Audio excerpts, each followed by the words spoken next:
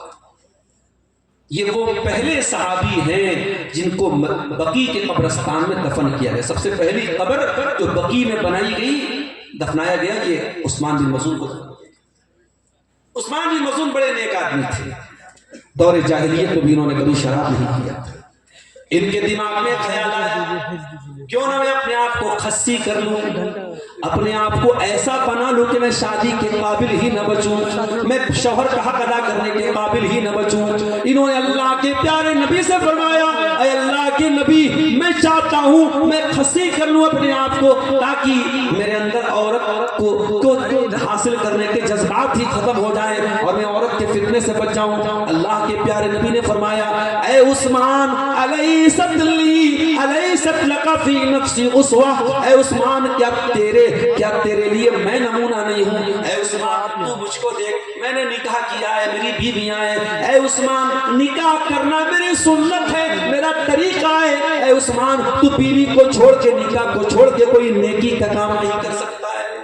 اسلام کی نظر میں کوئی نیکی نہیں ہے کہ آپ پریوار نہ بسائیں، آپ شادی نہ کریں، بال بچوں کو چھوڑ کے آپ جنگلوں میں چلے جائیں۔ یہ اسلام کی تعلیم نہیں ہے۔ اسلام کہتا ہے نہیں، آپ شادی بھی کریں، بیوی کا حق ادا کریں، بچوں کا حق ادا کریں، اور ساتھ میں آپ اللہ کی بندگی کا حق ادا کریں۔ یہ ایمان ہے، یہ تقویٰ ہے۔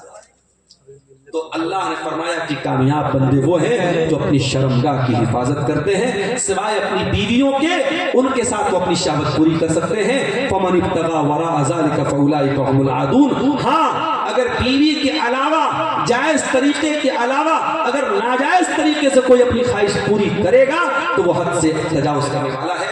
اب تین چیزیں اور بچی، اس کو بیان کر کے میں بات ختم کرتا ہوں۔ چھٹی، ساتویں اور آٹھویں چیز سن لیجیے۔ والذین هم لاماناتہم، اور کامیاب بندے وہ ہیں جو اپنی امانت کو ادا کرتے ہیں، امانت میں خیانت نہیں کرتے۔ امانت کس کو کہتے ہیں؟ آپ بچوں کے باپ ہیں، 4 بیٹیاں آپ کی ہیں، 2 بیٹے آپ کے ہیں، آپ بیٹیوں کی ماں ہیں، آپ بیٹیوں کے باپ ہیں۔ باپ ہونا اور ماں ہونا بھی بہت بڑی امانت ہے۔ اگر آپ نے بچوں کی صحیح تربیت نہیں کی، بیٹیوں کی صحیح تربیت نہیں کی، بیٹیوں کو صحیح تعلیم نہیں دی، میرے پیارے بھائیوں، تو آپ اس امانت میں خیانت کر رہے ہیں۔ دنیا کی ہر ڈیوٹی، ہر ذمہ داری ایک امانت ہے۔ آپ مدرسے میں استاذ ہیں، بچوں کو پڑھانے کے بجائے ٹائم پاس کریں، بچوں کو نہ پڑھائیں، یہ بھی امانت میں خیانت ہے۔ آپ کسی آفس میں آفیسر ہیں، آپ اپنا کام نہ کر کے رشوت لیں، گھوس لیں، یہ بھی امانت میں خیانت ہے۔ اللہ کے نبی سے پوچھا گیا، اے اللہ کے نبی، قیامت کب آئے گی؟ آپ نے فرمایا اذا زیت الامانہ، جب امانت برباد کر دی جائے گی۔ پوچھا گیا، اے اللہ کے نبی، امانت کیسے برباد کی جائے گی؟ آپ نے فرمایا اذا وسد الامر الى غیر اہلہ، جب نالائق لوگوں کو ذمہ داریاں سونپ دی جائے، جب مدرسوں کا ناظم جاہلوں کو بنایا جائے، جب مسجدوں کا متولی بے نمازیوں کو بنایا جائے، جب ذمہ داریوں پر نالائق اور نااہل لوگوں کو بٹھا دیا جائے، تو یہ بھی قیامت کی نشانی اور یہ بھی امانت میں خیانت ہے۔ میرے ساتھ امانت دار بنا میرے ساتھی۔ اور جب امانت کی بات آئی ہے تو سن لیجیے، دنیا کی سب سے بڑی امانت کیا تھی؟ دنیا کی سب سے بڑی امانت جو اللہ نے پہاڑوں کے اوپر پیش کی، آسمانوں کے اوپر پیش کی، زمین کے اوپر پیش کی، سب نے انکار کر دیا۔ اِنَّا عَرَضْنَا الْأَمَانَةَ عَلَى السَّمَاوَاتِ وَالْأَرْضِ وَالْجِبَالِ، ہم نے دنیا کی سب سے بڑی امانت آسمانوں پر پیش کی، زمین پر پیش کی، پہاڑوں پر پیش کی۔ فَأَبَيْنَ أَن يَحْمِلْنَهَا وَأَشْفَقْنَ مِنْهَا وَحَمَلَهَا الْإِنسَانُ، سب ڈر گئے اور سب نے اس امانت کو اٹھانے سے انکار کر دیا. لیکن یہ کمزور مٹی کا بنا ہوا انسان یہ تیار ہو گیا.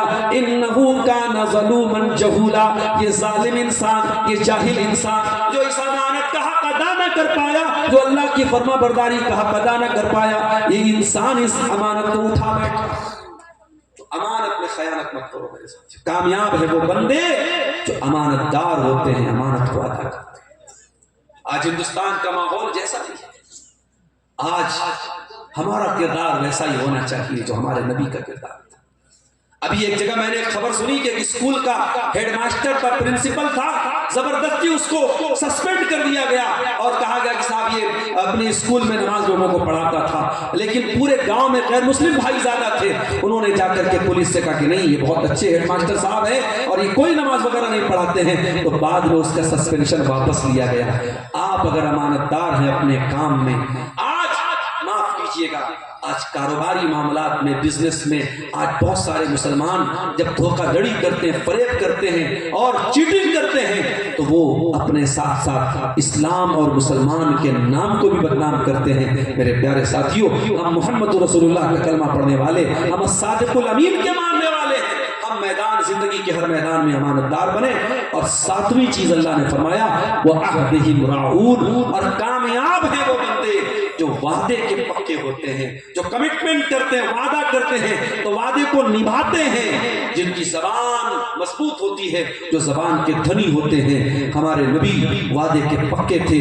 جنگ بدر ہونے والی ہے, 313 کا مقابلہ 1000 سے ہونے والا ہے, اور 2 صحابی اللہ کے نبی کے پاس آتے ہیں اور کہتے ہیں اللہ کے نبی ہم کو دشمنوں نے پکڑ لیا تھا اور ہم نے جان بچانے کے لیے وعدہ کر لیا کہ ہم مسلمانوں کے ساتھ لڑائی نہیں لڑیں گے. اے اللہ کے نبی ہم نے وعدہ تو کر لیا ہے مگر ہمیں معلوم ہے اسلام کو ہماری ضرورت ہے, آپ کو ہماری ضرورت ہے. اے اللہ کے نبی ہم کو فوج میں شامل کیجئے. اللہ کے پیارے نبی نے فرمایا انصرفا, واپس جاؤ, ہم اپنا وعدہ پورا کریں گے, ہم تم کو فوج میں شامل نہیں کریں گے. یہ اسلام کی تعلیم ہے میرے ساتھ. اور اسی لیے اللہ کے نبی فرماتے ہیں کہ منافق کی 3 علامتیں ہیں. اذا حدث کذب, جب بات کرے تو جھوٹ بولے, واذا وعد اخلف, جب وعدہ کرے تو وعدہ خلافی کرے, واذا تمن خان, جب امانت رکھی جائے تو خیانت کرے. وعدہ خلافی کرنا یہ ایمان کی نہیں منافقوں کی نشانی ہے. اس لیے کامیاب ہے وہ بندے جو وعدے کو پورا کرتے ہیں. اور بہت بڑا ایک وعدہ ہم 5 ٹائم کی نماز میں اللہ سے کرتے ہیں, ایاک نعبد و ایاک نستعین, اے اللہ ہم تیری ہی عبادت کرتے ہیں اور تجھ ہی سے مدد مانگتے ہیں. اتنا بڑا وعدہ اللہ سے کرنے کے بعد اگر مسلمان کہیں اور جا کے سر جھکائے, کسی قبر پہ کسی درگاہ پہ جا کے سر جھکائے, کسی اور کو مشکل کشا مانے, تو وہ اللہ کے ساتھ وعدہ خلافی کر رہا ہے. اللہ نے فرمایا کامیاب بننا ہے تو وعدے کے پکے بنو, وعدہ خلاف نہ بنو. والذین هم لاماناتهم وعهدهم راعون. اور اس کے بعد 8ویں چیز فرمایا والذین هم علی صلواتهم یحافظون, اور کامیاب ہے وہ لوگ جو نماز کی حفاظت کرتے ہیں, جو نماز کی پابندی کرتے ہیں, جو ایک ٹائم کی نماز بھی نہیں چھوڑتے ہیں, جن کی زندگی کا حصہ نماز بن جاتی ہے, جن کا دل نماز میں لگ جاتا ہے, نماز سے اٹیچ ہو جاتا ہے. رمضان کا مہینہ آنے والا ہے, اس مبارک مہینے میں تراویح کی نماز بھی پڑھائی جائے گی. کوشش کیجئے کہ پورے مہینے آپ تراویح کی نماز پڑھیں. اور یہ بات یاد رکھیے, عام دنوں میں تو تہجد کی نماز آپ اکیلے پڑھیں وہ زیادہ افضل ہے, مگر رمضان میں تراویح کی نماز امام کے ساتھ پڑھنا زیادہ افضل ہے. پوری رات آپ کو قیام کرنے کا ثواب انشاءاللہ ملے گا. نماز کی حفاظت کیجئے میرے پیارے ساتھیوں. اور جس نبی کا ہم کلمہ پڑھتے ہیں اس نبی کی سیرت ہمیں یہی بتاتی ہے کہ نبی کے دل کا چین اور نبی کے دل کا قرار نماز تھی. نبی نے آخری ٹائم بھی اگر امت کو وصیت کی ہے تو نماز کی ہے. آج ہر گاؤں میں 3-3 4-4 مسجدیں ہیں. مسجد تو بنا لی شہر میں ایمان کی حرارت والوں نے, من اپنا پرانا پاپی تھا برسوں میں نمازی بن نہ سکا. کوشش کیجئے میرے بھائیوں کہ آپ آج سے نماز کی شروعات کیجئے, اور جب نماز کی شروعات کیجئے تو ایسی شروعات کیجئے کہ کچھ بھی ہو جائے نماز نہ چھوٹے, نماز کو زندگی کا ایک انگ بنا دیا جائے. والذین هم علی صلواتهم یحافظون, کامیاب بندوں کی 8ویں پہچان ہے وہ نماز کی حفاظت کرتے ہیں. اور یہ 8 چیزیں اگر پیدا ہو جائیں تو اللہ کا وعدہ ہے اولئک هم الوارثون الذین یرثون الفردوس هم فیہا خالدون. یہ 8 چیزیں جس کے اندر پیدا ہو جائیں وہ جنت الفردوس کا وارث بنے گا. اللہ نے وارث کہا ہے